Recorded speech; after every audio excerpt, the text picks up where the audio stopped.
Good day, everyone. Today, I want to take you on a deep journey into one of the most fascinating and rapid wealth creation stories of our time, the story of how Mark Zuckerberg built his first $1 million.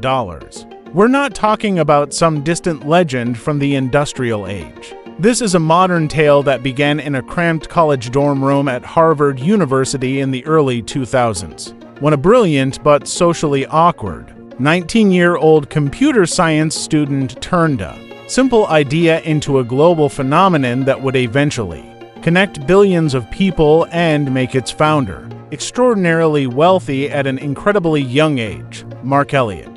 Zuckerberg was born on May 14, 1984, in White Plains, New York. He grew up in a comfortable, highly educated Jewish family in the nearby town of Dobbs Ferry. His father, Edward, was a dentist who ran his own practice, and his mother, Karen, was a psychiatrist. Mark was the oldest of 4 children. He had 3 sisters, and from a very early age it was clear that he had an exceptional mind, especially when it came to technology and logic. When he was around 10 or 11 years old, his father bought him his first computer, a Quantex 486DX running Windows 3.0. While most kids his age were playing video games, young Mark started tinkering with the machine, learning to program and customize it. By the time he was 12, he had already created his first practical piece of software. He called it Zucknet, a simple messaging program that allowed the computers in his family's house to communicate with the computers in his father's dental office downstairs. It was basically a very early, homemade version of instant messaging, long before AOL Instant Messenger became popular. His parents quickly recognized his talent and hired a private tutor, a software developer named David Newman, to teach him more advanced programming on weekends. Mark didn't just learn the basics. He devoured everything he could about coding, databases, and artificial intelligence during his teenage years at Phillips Exeter Academy, an elite preparatory school in New Hampshire. Mark continued to stand out. He was captain of the fencing team, but his real passion was building software. For one school project, he created an intelligent music recommendation program called Synapse. It used machine learning, quite advanced for the time, to study a user's listening habits and automatically suggest new songs. The program gained attention online, receiving thousands of downloads and positive reviews. Both Microsoft and AOL noticed it and reportedly offered to buy the software for around $1 million, along with a job offer for the young programmer. But Mark, still just 18, turned them down. He wanted the full college experience instead. In 2002, Mark enrolled at Harvard University, planning to study computer science and psychology, a combination that would later prove incredibly useful for understanding how people connect and share information. At Harvard, he quickly earned a reputation as one of the best coders on campus. He built small but useful tools for fellow students, such as Facemash, a program that helped undergraduates pick classes based on what their friends were enrolling in. It was a simple idea, but it showed his early instinct for social networking, helping people make decisions through their existing relationships. Then, in the fall of 2003, came the project that would change everything. Mark was frustrated with the university's official system for connecting students. Harvard still used printed Facebooks, physical directories with photos and basic information about each student, but they were outdated and limited. One night, after a breakup, Mark channeled his frustration into something more ambitious. He created a site called Facemash. It pulled photos from Harvard's online house directories, placed to student photos side by side, and let users vote on who was more attractive, a crude hot or not game. The site went viral almost instantly among Harvard students. It received thousands of votes in hours, but it also crashed the university's servers and raised serious privacy concerns because Mark had accessed the photos without official permission. The administration was furious. Facemash was shut down within days, and Mark faced disciplinary action. Though he avoided expulsion, the Facemash episode taught Mark two crucial lessons. First, people loved comparing and ranking each other online. There was real engagement in social comparison. Second, there was enormous untapped demand for a single, centralized, digital directory where students could easily find and connect with one another using their real identities. Inspired by the traditional Facebooks and by his own coding skills, Mark decided to build something bigger and better. On January 1st, 2004, he registered the domain thefacebook.com. Over the next few weeks, working intensely in his dorm room at Kirkland House with his roommates, he coded the entire initial version of the site.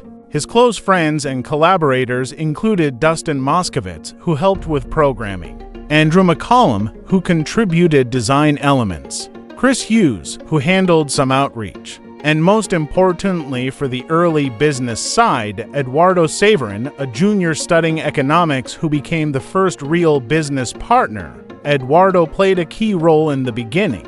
He provided the initial funding, somewhere between $1,000 and $20,000 in the very early months, to cover server costs and basic operations. In return, he received a substantial equity stake, reportedly around 30% at first. The team operated on handshakes and trust rather than formal contracts. On February 4, 2004, Facebook officially launched, but only for Harvard students. Users needed a Harvard email address to join. They could create a profile with photos, personal details, interests, and a wall for friends to write messages. The emphasis was on real names, trusted connections, and the social graph, the network of real-life relationships mapped online. The launch was explosive. Within the first 24 hours, hundreds of students signed up. Within 2 weeks, more than half of Harvard's undergraduate population had profiles. The site spread like wildfire through word of mouth. Students loved the clean, simple design, the ability to see mutual friends, and the feeling of being part of an exclusive campus community. By the end of February, the team expanded it to other Ivy League schools, Columbia, Yale, Stanford, and others. Then it opened to most universities across the United States and Canada. The growth was purely viral. There was almost no marketing budget. By the summer of 2004, Facebook had hundreds of thousands of users and was growing faster than anyone expected. Mark and his core team made a bold and risky decision. They would drop out of Harvard and move the entire operation to Palo Alto, California, the heart of Silicon Valley. They rented a small suburban house and turned the living room into a makeshift office. Conditions were far from glamorous: pizza boxes, sleeping bags, and non-stop coding sessions. Mark famously wore the same gray hoodie and flip-flops almost every day, a habit that would later become part of his public image. This move to California was pivotal. In Silicon Valley, they were surrounded by talent, ambition, and investors. One of the most important early connections came through Sean Parker, the controversial founder of Napster who had experience with fast-growing tech startups. Parker reached out, offered advice, and eventually became president of the young company for a short time. He introduced the team to Peter Thiel, the co-founder of PayPal and a respected angel investor. In the summer of 2004, Peter Thiel made the first significant outside investment, $500,000 in exchange for roughly 10.2% of the company. This valued Facebook at around $5 million at the time. Thiel also joined the board and provided not just money but strategic guidance. The investment allowed the company to upgrade servers, hire a few more people, and focus entirely on growth rather than scraping by on small ad revenue. Meanwhile, Eduardo Saverin stayed behind on the East Coast to handle some business affairs and continue his studies. This geographic separation would later lead to serious tensions and one of the most famous founder disputes in tech history. As the company restructured to accommodate new investors, Saverin's stake was significantly diluted through new share issuances and vesting schedules, eventually dropping to a very small percentage. Years later, after lawsuits and negotiations, he received a settlement and retained some co-founder recognition. But the early delusion became a painful lesson for everyone involved about the importance of clear agreements and staying fully committed during rapid scaling. By the end of 2004, Facebook had reached 1 million active users. In 2005, the company dropped the from its name and became simply Facebook. They also purchased the domain facebook.com for $200,000, a decision that looks incredibly smart in hindsight. Growth continued at a breathtaking pace. In April 2005, Excel Partners led a major venture capital round, investing $12.7 million at a valuation of about $98 million. This brought in more cash, professional oversight, and credibility. The team kept expanding features, photo uploading and tagging became hugely popular, groups and events were added, and the platform opened to high school students and eventually international universities. By late 2005, user numbers had climbed to several million. Another funding round in 2006, including $27.5 million from investors like Greylock Partners and Meritech Capital, pushed the company's valuation close to $500 million. So how exactly did Mark Zuckerberg personally make his first $1 million?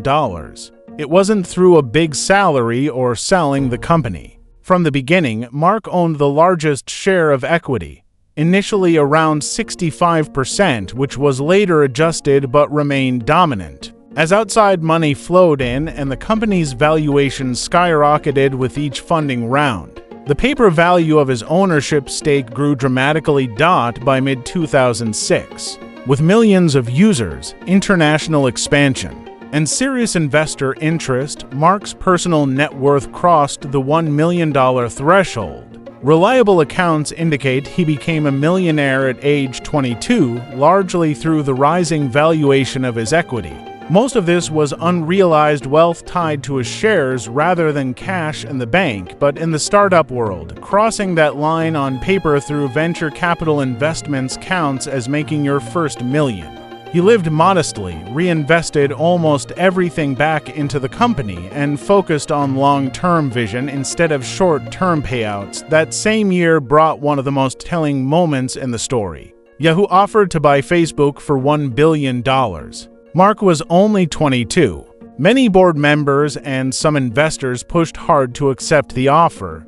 It would have made everyone involved instantly rich. But Mark believed Facebook had far greater potential. He turned the deal down, a decision that looked extremely risky at the time but would later prove to be one of the smartest calls in business history. In 2007, Microsoft bought a 1.6% stake for $240 million, valuing the entire company at around $15 billion. This brought even more legitimacy and cash flow. Of course, the journey was far from smooth. There were constant technical challenges scaling servers for millions of new users every month. There were lawsuits, most notably from the Winklevoss twins and Divya Narendra, who claimed Mark had stolen the idea from their earlier Project Harvard connection. The legal battles dragged on for years and were eventually settled with cash and stock. There was intense media scrutiny and internal drama, including the well-publicized falling out with Eduardo Saverin. Mark had to make tough, sometimes unpopular decisions to maintain control and keep the company focused on growth over immediate profits. Looking back, several key factors explain how Mark turned a dorm room experiment into his first million and then into billions. He started small but thought extremely big, solving a simple problem for college students that scaled naturally to the entire world. He executed with incredible speed. The first version of Facebook was built in just a few weeks. He surrounded himself with talented people, even if some relationships later fractured. He had the courage to say no to tempting short-term offers, betting everything on his vision of a connected world. He prioritized user growth and network effects above early revenue, understanding that a massive, engaged audience would eventually become incredibly valuable. And perhaps most importantly, he combined technical brilliance with an intuitive understanding of human psychology, what makes people want to share, connect, and stay engaged online. By 2008, At just 23 or 24 years old, Mark Zuckerberg was already a self-made billionaire, with Forbes estimating his net worth at $1.5 billion. His first million had been merely the starting point of an extraordinary ascent. Today, Facebook has evolved into Meta Platforms, with billions of users across its family of apps, and Mark remains at the helm,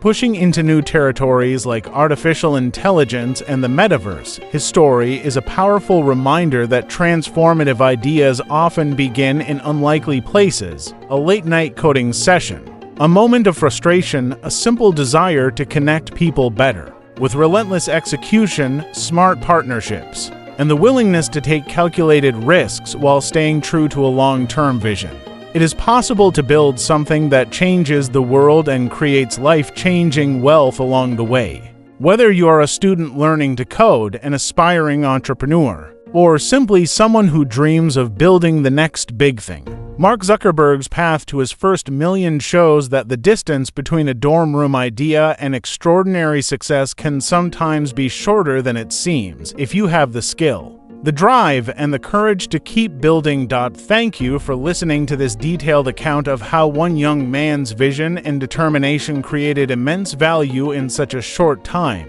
If Mark's journey inspires you to start your own project, remember that every great company once began as just an idea in someone's mind. The next billion-user platform might be waiting for your first line of code.